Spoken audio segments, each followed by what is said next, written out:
Are you ready for another round of cruisers' questions, comments, and complaints? Well, I hope you are because it's Saturday morning and it's time for what every cruiser wants.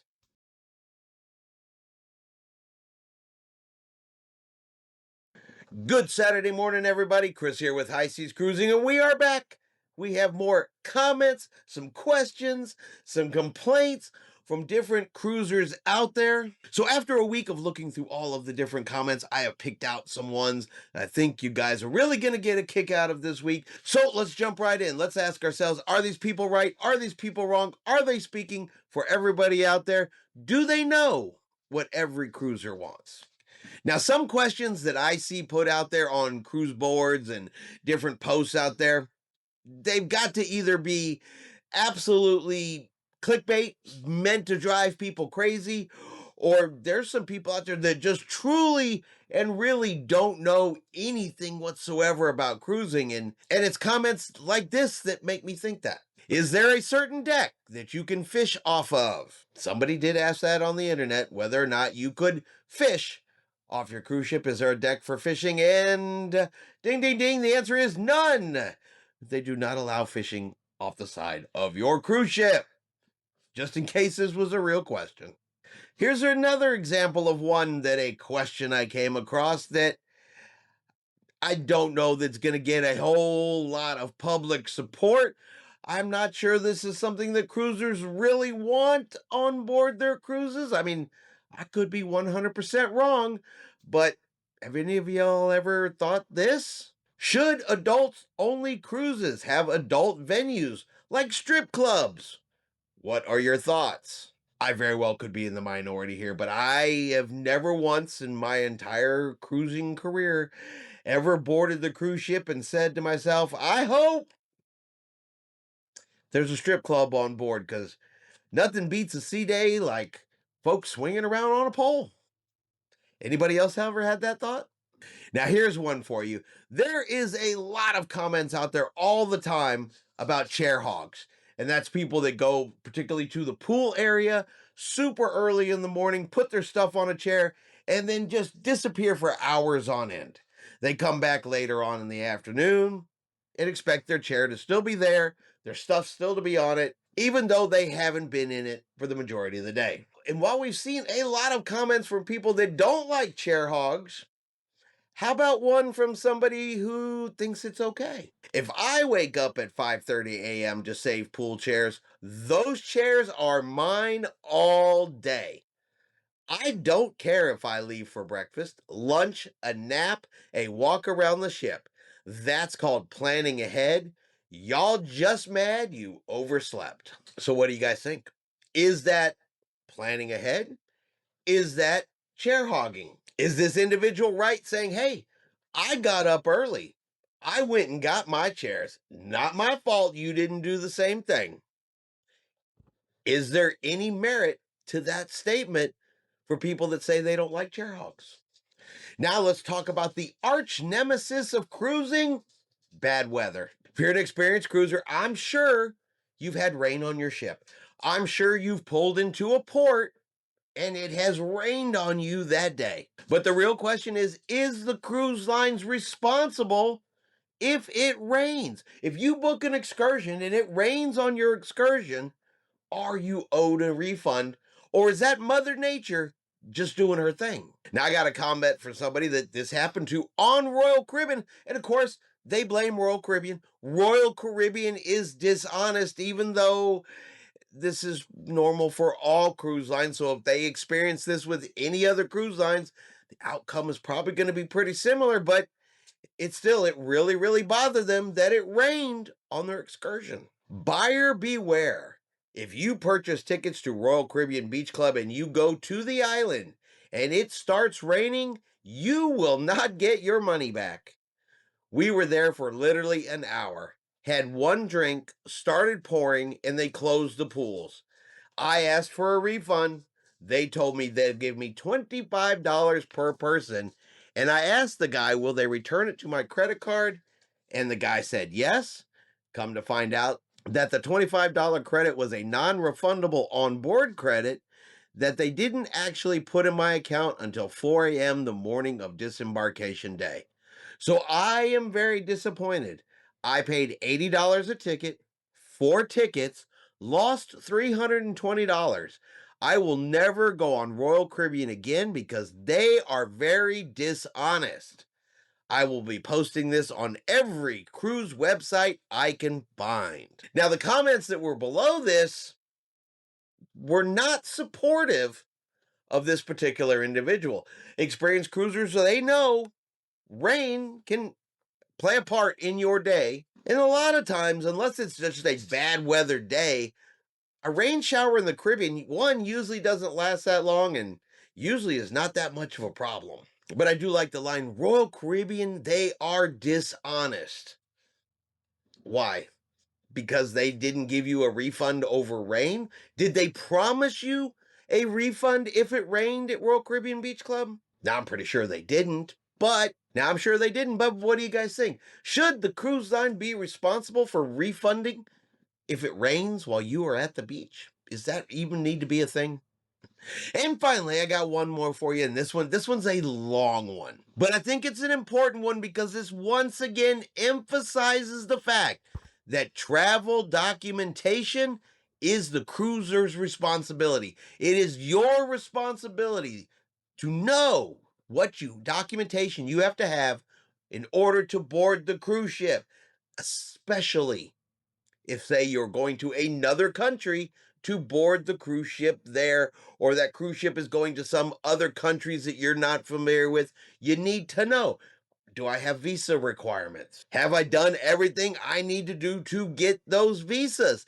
And if the cruise line tells you you need to get these visas, and you say to yourself, you know what, I'm not going to worry about that, I have a different plan in my head. Then you get to the cruise port. Then they tell you, no, you're not getting on the ship. Is really a 3-page comment necessary for what is clearly a you mistake? We have just suffered the worst cruise experience of our lives. That's saying something. We have taken more than 30 cruises on many different lines, including several on Celebrity and Royal Caribbean. Now in our late 70s, we can claim to be among the most experienced cruisers among everyone we know, and can say that we have never found ourselves wanting incomplete preparation for any cruise and have never been denied boarding for any reason until now. So I'm going to jump in right here. So they have been on over 30 cruises. They have cruised on multiple cruise lines. They claim to be the most experienced cruisers of anybody they know. Yet somehow, still, we're unaware that travel documentation has to be correct for you board the ship.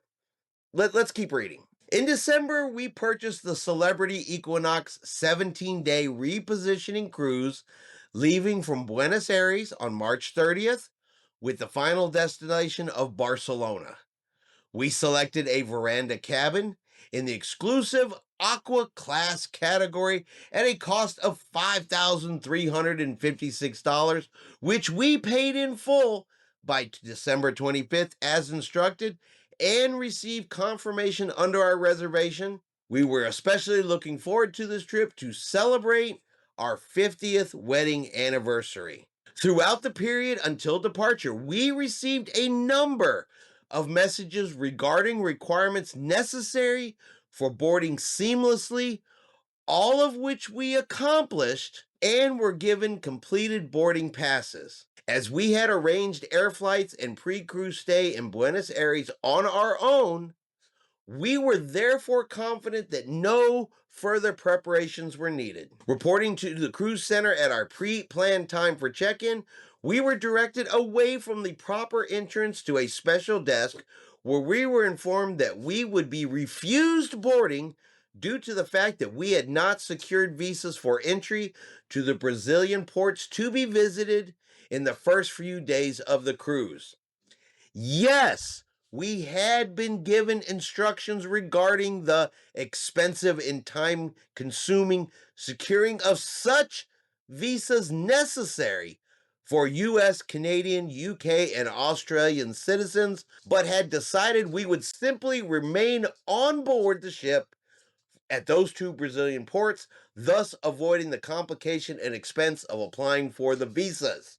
There has never been any mention of the fact, regardless of such plans, a Brazilian visa was necessary simply to board the ship in Argentina. All right, I'm going to jump in here again. So the cruise line sent them the requirements and said, you have to get this.